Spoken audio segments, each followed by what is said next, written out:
पहले तो मैं पाकिस्तान के उन मंत्री का धन्यवाद देता हूं कि जिस बात को अब तक नहीं कबूल रहे थे उन्होंने कबूल ली। आतंकवादी घटना कराना अगर बहुत बड़ी कामयाबी मानी जाती है या अचीवमेंट माना जाता है सरकार का, तो सिर्फ एक ही चीज दिखाता है कि पाकिस्तान एक आतंकवादी देश है। जितना इसके ऊपर दुनिया अलग अलग प्रतिबंध लगाए उतना ज्यादा अच्छा है दुनिया के लिए। और आपको मालूम है कि हमने तो हमेशा से यही कहा है, सरकार ने भी यही कहा है कि पाकिस्तान के द्वारा हम परोक्ष युद्ध को झेल रहे हैं और पुलवामा के अंदर सारे तार पाकिस्तान की तरफ दिखते हैं।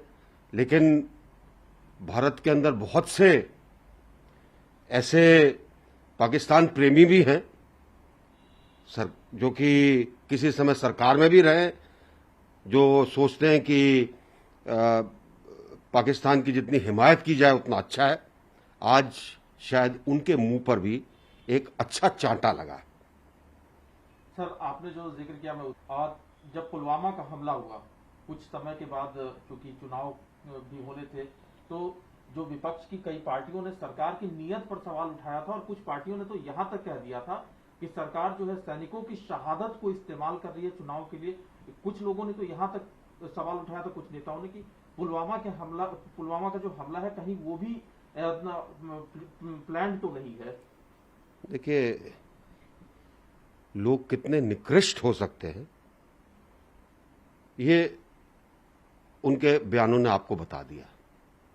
जो हिमायती थे पाकिस्तान के बारे में बात करते थे और अपने राजनीतिक फायदे के लिए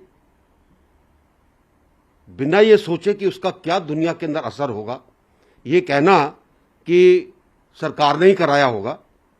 और इसीलिए इससे पहले भी इसी पार्टी ने एक भगवा आतंक की बात की थी, एक उसका बड़ा वो रूप बनाना चाहा इन्होंने। ऐसे लोगों के ऊपर जनता को लेश मात्र भी विश्वास नहीं करना चाहिए, बल्कि मैं तो ये कहूंगा कि इनको खुले में जूते लगाने चाहिए।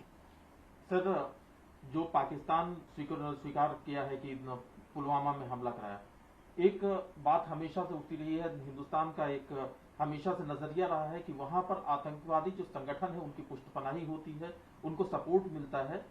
तो इंटरनेशनल कम्युनिटी का क्या रोल होना चाहिए पाकिस्तान के अंदर? देखिए, इंटरनेशनल कम्युनिटी इस बात को समझ रही, और अब ये जब कबूलनामा आया है तो मुझे पूरी उम्मीद है कि हम इस चीज को लेकर बताएंगे कि एफएटीएफ के अंदर बिल्कुल उसको ब्लैकलिस्ट करना चाहिए।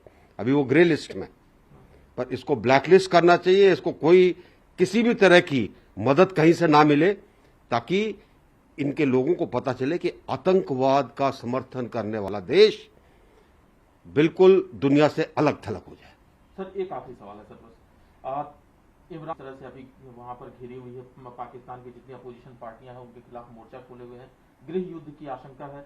तो क्या इमरान खान सरकार इस तरह की बयानबाजी करके भी कुछ ऐसा लगता है कि वो एक नेशनलिज्म को हवा देना चाह रही है?